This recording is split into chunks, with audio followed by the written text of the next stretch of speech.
Hi, and welcome to Daily Confession with Carter and Keri on Unsafe Space.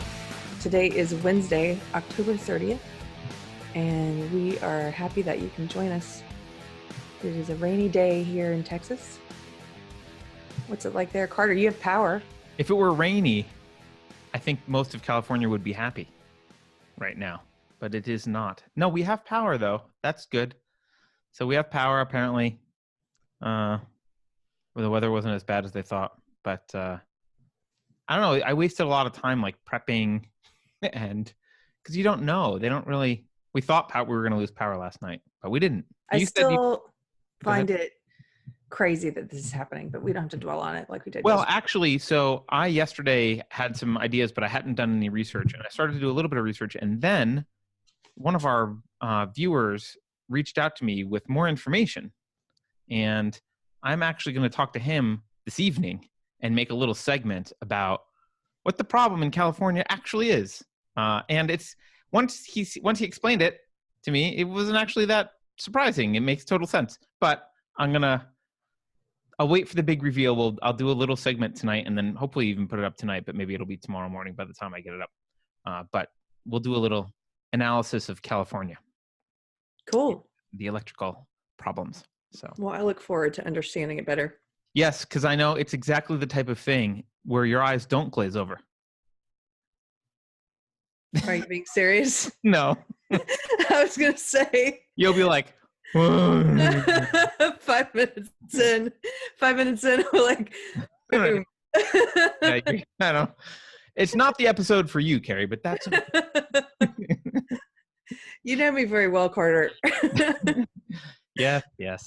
But what I don't know is you said you wanted to talk about stuff. So this is one of the few days where I literally have no idea what Keri's about to say. She wants to talk about some stuff, but I don't know what you want to talk about. So maybe it'll be a crappy show because I'll have absolutely nothing to say. Well, I wanted to talk about Rachel McKinnon, who's this man who is the women's world cycling champion or whatever. Oh, that's the one who won the women's world cycling thing. Yes, women's track cycling. And so I read this piece in the National Review this morning, which is pretty. I get one of our friends, actually Kyle, who was on one of our episodes once. He said it's pretty brutal, but I agree with it. Well, I guess it's brutal if you are looking at it from the lens of like where the current culture is at. But yeah, it was by Madeline Cairns. And so I just wanted to read part of it because I agree with a lot of this. Rachel McKinnon, the so-called defending world champion of women's track cycling, is a man. I'll repeat that so that my meaning cannot be misconstrued. He is a man. This is like gold to you, Keri. You love this stuff. I love this stuff. Maybe my kind-hearted reader is offended by this blunt phrasing. Why am I calling McKinnon a man when perhaps for complicated reasons he would rather be called a woman? Why don't I compromise and call him a trans woman as others do, or be polite and address him by she, her pronouns like everyone else in the media? Well, I'll tell you why, since you asked. This is precisely the well-meant, tragically naive logic that has enabled a structure of lies and tyranny to be erected around us, a structure that most cannot opt out of without incurring an enormous social cost. It is a structure in which cheating and viciousness are rewarded, while civility and truth-telling are punished. Rachel McKinnon is the perfect example of how this structure works and operates, as well as why we should resist it. And then, this is very interesting, Carter. You'll find this part interesting. For context, McKinnon lived unambiguously as a man until the age of 29. In addition to male puberty, he has had a full experience of modern academia, where he developed a particular enthusiasm for the philosophy of lies, literally, and for, quote, gender studies, end quote. Wait, the philosophy of lies, is that a thing? I'm not familiar with that. I'll get to it in the next sentence. So, graduating first from the University of Victoria in British Columbia, he completed a PhD from the University of Waterloo with a thesis on assertions, quote, why you don't need to know what you're talking about, end quote. That was his literal subtitle. Later, he published a book on this subject titled The Norms of Assertion, Truth, Lies, and Warrant, in which he argues, quote, that in some special contexts we can lie, end quote. Which context might those be? When you're signing up for an athletic event? Yeah. Yeah. So, I mean, that's what she means by he basically majored in lies. But one other just quick paragraph here that I really wanted to read, because I agree with this too, is her personal position on pronouns is very similar to mine. She says, as it happens, I do not have an ideological commitment to gender terminology or pronouns one way or the other. For struggling, respectful souls, I'm happy to lend special courtesies. In fact, I frequently do. But for cheats and liars, for bullies and tyrants, for those who seek to use my words to propagate deceit and injustice, oh, just drop it, sir. I'll never call you ma'am. That's awesome. I thought that was awesome. And it just, because, and I know one friend of mine was shocked that I shared this already, but I think because it's become so deeply ingrained so quickly that you can't have a nuanced opinion on any of these issues, that people are shocked that you're pushing back against it. But that's exactly why we should be. And that's exactly why we should be expressing our opinions, because people like our friend Mike Harlow are getting banned from Twitter for speaking nuanced views on the trans issue. Yeah. People like Megan Murphy, somebody just sent me articles about what's happening to her right now in Canada. She's being protested, and she's being sent death threats and rape threats by the intolerant woke SJW left. And so that's why it's important for all of us to speak up, and we don't all have to have the same opinion on it. My personal opinion is very similar to this writer. I don't mind using a person's preferred pronouns as long as they're the opposite, or the opposite gender preferred pronouns. I don't use any of the made up genders. I don't use any of the made up pronouns, but I'm happy to use the opposite gender pronouns depending on who's asking and why, and the context and how, and why they're asking me is very important. So, I happen to know more trans people than the average person, probably just because of the circles I used to run in and the circles I run in now. And it's not a problem for most people. It's just a problem with tyrants like this guy. Like, I don't like people trying to force me. I don't like narcissists, and I don't like entitled cheats trying to force me. And I don't like the people who are trying to codify it into law, saying that you must. And the other nuance here is, like, someone like Blair White, I don't mind calling she, because I think it would be weird to call her a he. And because she's not trying to control me, but, it's just a simple request. She would like to present as a female and be referred to as she and her, which is fine with me. But I also am not going to pretend that she's not a biological male. And I'm also not going to pretend that she should be competing against biological females. She should not be. And so right. Blair was like, I'm going to go enter the women's cycling. I would be against that as well, as much as I support Blair and exactly. Others. Right. Exactly. They want you to deny, they want you to participate in a mass delusion and a mass lie and pretend like biological sex isn't real. And I'm not going to do that. Yeah. So maybe we should just back up, because I think a lot of people figure like, maybe people don't understand the biology here. If you've gone through puberty, as a male, there's literally nothing there's no drugs, there's no amount of hormone treatment, there's nothing you can do to level the playing field from a competitive sports perspective. Your body matured with testosterone. You matured as a male. There's no fixing it. There's no hormone levels now in your blood or X, Y, and Z or this or whatever. Like, there's no way to fix it. If you matured as a male, you are forever advantaged over females in sports. And so there is no way that this can be viewed as fair at all, unless you just don't care about women's sports. Now, if someone just said, look, I don't think there should be segregated sports by gender, that's at least an argument that's consistent, right? They could say, okay, well, any gender. But if you did that and you didn't have sports segregated by gender, recognize that you would have very few biological women in any sports at all. That's what the result would be, right? So you know, if that's the world that you want, make your argument for it. But if you want a world with separate gendered sports, it needs to be gendered based on biology, not fantasy. Not fantasy, exactly. They're not consistent. So I agree with you. If it's a person who says, hey, let's get rid of women's sports altogether and let's just have everyone compete, which would kill off women being able to compete in a lot of different sports, because on average, men are physically stronger, have larger body mass. They have all these things that even taking hormones is not going to impact. And so if you wanted to do that, I could respect that more than saying, no, let's keep men's and women's and let's let men compete in women's sports. I don't respect that on the basis of fantasy and what they would like to be. Well, I would like to be lots of things. Right. Because this person who won, they like, I mean, I didn't look at the Times. I know nothing about this story, but I'll bet you my house that this person would not have won the Tour de France men's or whatever it was. Like, they're not going to win the men's cycling competition. No. That's why they're competing in the women's, because they can't compete against other men.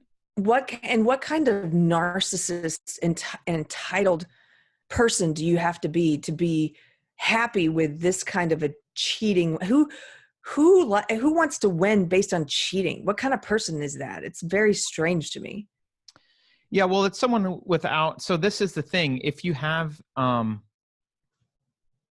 actually is a relatively large percentage of the population. I mean, when I say large, I don't mean, you know, double digits or anything, but there's a large percent of the population who actually is, I believe, psychopathic. And what that means is, like, they don't have empathy for other people. They just kind of mimic what they're supposed to be. Like, they try and manipulate and mimic reactions and stuff so that they can try and fit in, but they don't actually feel. That part of their brain that would feel empathy just doesn't exist. So if you're a psychopath, the moral qualms about doing this are non-existent. And so therefore, if you're surrounded by people who say, no, you can't do that, well, then to fit in, you won't do it, and you'll maybe condemn it even. But if you're surrounded by people who think that's wonderful and awesome, then you literally don't feel like anything's wrong. You got what you wanted, and those other beings with two eyes walking around controlling things seem to be okay with it. So, like, you're a solipsist, right? You're in your own little world. So it's not surprising that there are psychopaths who want to, you know, have aspirations of winning a gold medal or winning first place in some sport, and they know they can't do it in the men's sport, so they just, you know, take some hormones, slap on a bra, and woohoo, they've won. Yeah. You know what else is interesting to me about this, and I'd like to make this point. A friend tagged me in a conversation about this today, where this guy was arguing with her, and he said, he was like, do you even know any trans people? And I thought that was funny, because he's making the mistake of believing that if you know trans people, that you must necessarily agree with him that this is all right. Right. Or he's also making the mistake of believing that all trans people agree with him, which they don't. And so that is a very bigoted belief, to believe that all trans people have the same opinion. It's just as bigoted as believing there's only one black opinion and there's only one female opinion. And so I thought that was kind of hilarious. I mean, the answer is, do you know Blair White? Yeah, that's it. Boom. Like, she's in the public eye. So if you don't actually know trans people, she is a great example. But even if you do know trans, it's like, I don't like to refer to friends of mine who are not in the public eye, but right. But it's just a funny, it goes back to that collectivist belief. They are collectivists at heart. They like to pretend that all these people in these so-called marginalized groups all have the same opinion and all agree with them. And they don't. And they hate the ones who don't. You know, since it's almost Halloween, Keri. Yeah. I actually think Yes, they're collectivists, but I think actually a large percentage of the people that you interact with on a day, I don't mean you particularly, I mean we interact with on a day-to-day basis on Facebook or social media or in your life, a very large percentage of those people are zombies. And you can think about them as zombies. And I don't mean that in a way like they can't be saved and brought back to humanity, but in terms of their behavior, that person likely hasn't thought about this from the perspective of, oh, I'm a collectivist and I believe that all Black people believe X and all trans people think Y. Blah, blah, blah. What they're doing is, they're following the mob and they're not thinking. They've disengaged their brain. So zombies as creatures, right? Zombies you see them in groups often. They usually have kind of a group mentality in horror movies. They're obviously very dumb. They're dim-witted. They're slow-moving. They follow kind of whatever the group is doing. That's what they follow.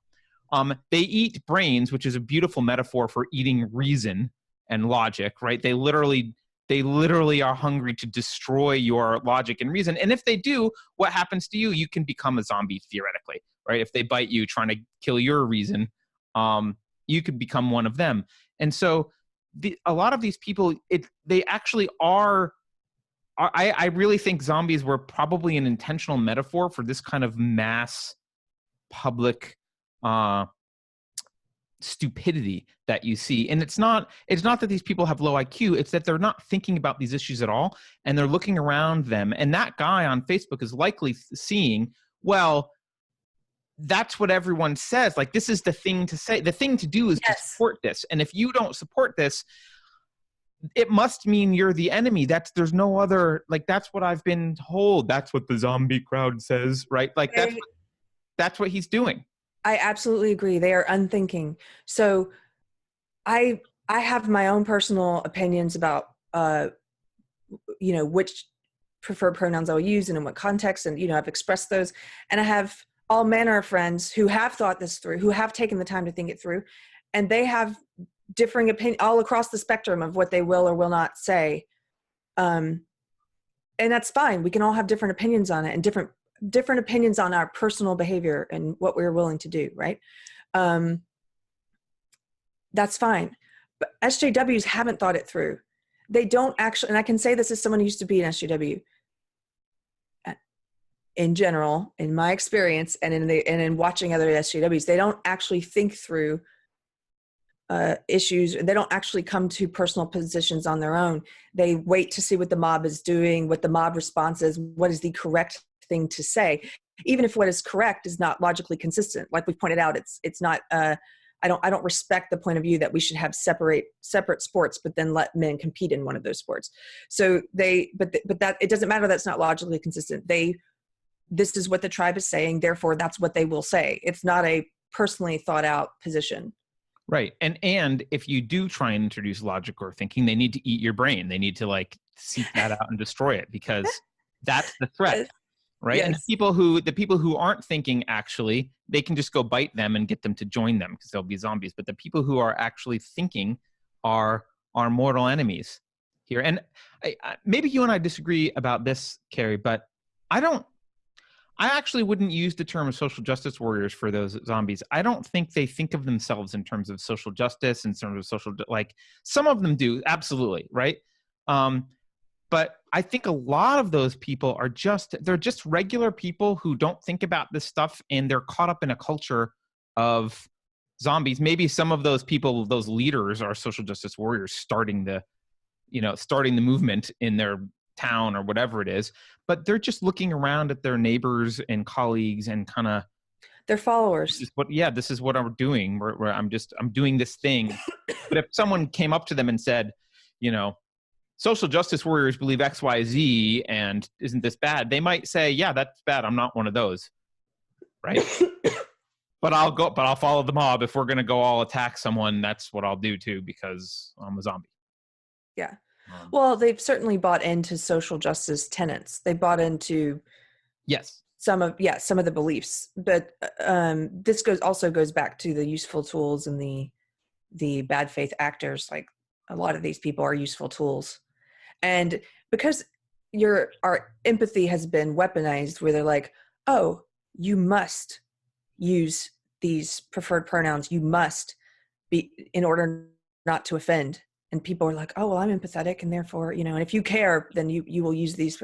They use that as a bludgeon to get you to comply with this control. And I personally believe, I'm going to be repeating myself. It's funny. I just did an interview for another channel, and I feel bad because I'm repeating a lot of what I said. It's just on my mind.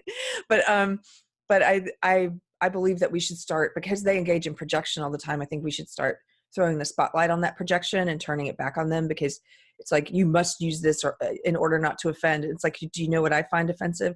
I find you trying to control me and control what other people say offensive. So you must not try to control me in order not to be offensive. Right. Well, I mean, that's the thing. The entire philosophy of, or the entire attitude of not wanting to offend people, it's a fine way to, at some level, it sounds like just being polite, like, oh, try not to offend people. And generally, good people agree with this idea of, if you can help it, like, don't go out of your way to, you know, try not to kind of offend people, right? But it's become this, if you do offend people, or if anyone chooses to take offense, whether or not a reasonable person should take offense, you're wrong, and you need to be controlled and managed properly, because you're not using your free speech the right way. So, you know, there's a difference between just being polite and like this is why, Keri, this is why you're willing to use pronouns for someone who is legitimately struggling, or legitimately trans, and not demanding things, and just trying to live their lives, and they request it, and you're fine with it. It's the authoritarian, it's the demand that makes it substantially different. The demand makes it qualitatively different. Right. And also because men participating in women's sports is more than just a request for pronouns. It's also a request that we pretend that biological sex doesn't exist, and that biological sex differences don't exist. It's more than just saying, hey, it's not just like Rachel McKinnon, this person saying, hey, will you call me she? It's Rachel McKinnon and the entire industry that allowed this to happen saying, you must pretend, you must participate in the delusion that this person's desire to be a woman makes them a biological woman. It doesn't. Right. And the entire, you must call them she, is designed specifically to allow Rachel to compete against women and win. That's what it's designed. It's designed to allow access when access shouldn't be allowed. It's designed to tear this down. So when people say you must call she, saying it will be nice for you to say she is different. Saying you must is designed to tear down actual biological gender and allow this stuff to happen. So that's why that author, I think, is pushing back so hard on calling this person. It's not like the author is saying, I'll call him she, but really he shouldn't be competing in sports. She's rejecting the entire pronoun thing for good reason, because that the demands for the pronoun are what enables, they're the first step that enables this. Right. And also because, well, in my opinion, anyway, my personal reason why I will not call him a she is because he's a tyrant and a bully. And I don't believe in appeasing tyrants and bullies. I don't believe that they are deserving of respect. So that's another good point. Sometimes people are just assholes, and you can call them whatever you want just because they're like, yeah. If they're a tyrant and bully, I don't actually feel like I need to be polite to them in any way. Yeah. Pronouns or anything else. So, yeah. I don't know, Keri. It's a depressing one, I guess, but I think there are more people that are waking up to this. Oh, I don't think it's depressing. I think you're right. There are more people waking up to this. Yeah. There are more people speaking out about it. I've seen more people sharing this article, the National Review piece. I've seen, oh gosh, I just saw this other piece we should talk about at some point. This girl, I think it was Mattress Girl. Do you remember Mattress Girl? Oh yeah, I remember Mattress Girl. I think it's Mattress Girl who started conversing with, became friends with, or started dating or something, a conservative guy. And then He suggested that she read Jonathan Haidt's The Righteous Mind, which we talk about a lot. Right. And then she went to one of Jonathan Haidt's lectures. And then she went to talk to him afterwards and told him, thank you for helping me understand so much of this. And they became friends. Wait, what? Yes, I know. Mattress Girl? Mattress Girl's being red pilled, if No you want to call way. it that. Yes. Wow. Hold on, let me look it up. Yeah, I need to see this. I'm not sure I believe this. How Mattress Girl changed her mind. Oh my God.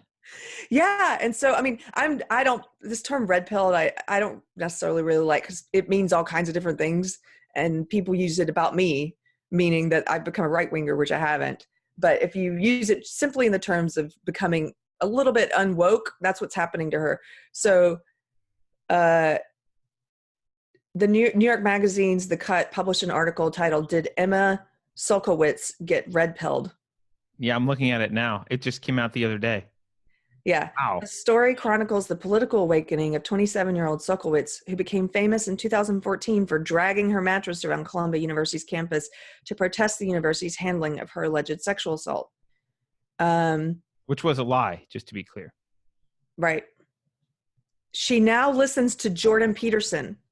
She attended Reason writer Robbie Soev's book party for Panic Attack, Young Radicals in the Age of Trump. In the book, he writes critically of her. She has recently found herself engaging with many libertarians and conservatives whom she never would have spent time with before. Do you know what I mean? Like, that's great. There are people waking up. I mean, it just goes to show you, I know you and I have different, we have a similar mission, but we have different nuances, different interpretations of that mission. And so I am more interested in reaching woke people than you are. You're interested in inoculating those who aren't woke yet. Yes. But she's a great example of like someone like me who is super woke, you can actually help them have an awakening if they get the right things in front of them. You know what changed her mind was meeting this guy. It started with Tinder, though, it says. So maybe sex and love need to be involved in order to get you to change your mind. I don't know. Well, it's a personal connection. You know, she met someone who probably challenged her stereotypes about conservatives. Yeah. Yeah. That is amazing to me. I'll read this story now. Obviously not on air, but listen to this. What's changed for her is posture. Quote, even if I disagree with this person, she says, it doesn't have to piss me off, end quote. Imagine that, SJWs. You can disagree without that person necessarily being some evil bigot that you have to fight. Well, when will she be banned by the left and totally vilified and destroyed? Because that's gotta happen. That'll happen. Well, this piece just came out, so I'm sure it's already happening. Right. So death threats are being written now. Yes. Oh, absolutely. They're furiously pinning op-eds right now about what a bigot she is. Well, I mean, that's great. That's great. That's great news. So it's not all is not lost. Even Mattress Girl can be converted. Yeah, and it happened with, who was that YouTuber? I never watched her, but she was pretty big, or is pretty big. Lacey something, or it's green in the title. No idea. Anyway, in her case, I'm sorry, I can't remember her name, but it happened with a personal connection. From what I recall, she became friends with and started dating eventually Chris Ray Gun, who's an anti-PC, anti-SJW YouTuber. She was a famous YouTuber who was like super woke, SJW feminist, sex positive, and he was anti-SJW, and he helped her open her mind to being friends with people who don't necessarily agree with her. I think her name was Lacey Green. Huh. Interesting. Well, that's some good news for the day, Keri. Thank you. You made my day. I will read this article and yeah, Lacey Green. Yeah. It's good news. I guess what's the moral of the story? Don't give up on the woke. Don't give up on the zombies. Yeah, or I that's a good moral that would fit with your agenda, which is great.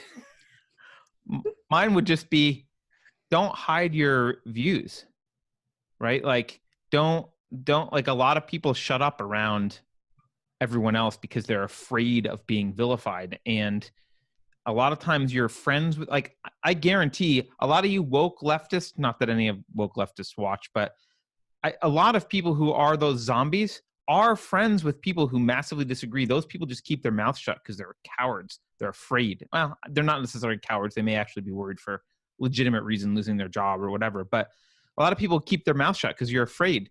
Don't.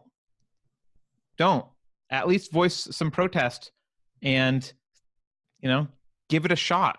Let them know that you don't agree. Because, by the way, where the zombie metaphor breaks down is that when in real life, when they start to see that actually not everyone is on the same page, they may start to question their own behavior, right? So if the person they think is next to them, they think is a zombie, but kind of says, actually, Jordan Peterson said something interesting, like that may help them understand that actually all these people they think are zombies maybe aren't.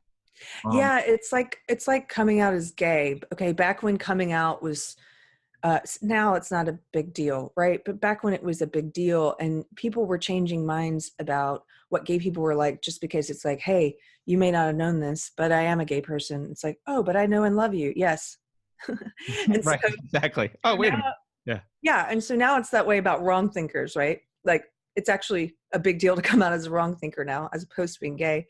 But to come out as a wrong thinker, it's harder when they already know and love you. So you don't have to come out and tell them about the culture war and get like deep into it. You can just disagree with them on something small to start.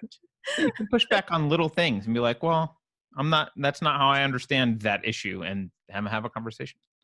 But all right, well, thanks. That was good, Keri. Thanks for making my day. Cool. That was a good article. All right, well, thank you all for watching. We will see us tomorrow for Deprogrammed. And I don't know what else, Keri. Book club news. Book club again, Sunday, November 17th. We'll be doing it at 5 p.m. Pacific, 7 p.m. Central, 8 p.m. Eastern, I believe. And some people have been asking again, how do you join? You have to send us an email at speak@unsafespace.com and let us know if you want to be in the video chat. It's a live video chat, like when we do live Covfefe. It'll be live with other people who want to participate. If you don't want to be on video, you can still just be in the chat. You don't have to be on camera. Right. Oh, and the book is Coddling of the American Mind. Oh, yes. Yeah, read the book. So thank you all for watching. And by the way, we're almost at 2,000 subscribers. Please do what you can to like, share, and subscribe if you haven't. Share it around, and really appreciate. We've had some more support through Subscribestar recently. A few anonymous one-time donations, a few more subscribers. So anything you can do to support the show. If you consume the content on a regular basis and you like what we're doing, please help us out. So thanks, everyone. And I hope if you're in California, you've got power like me.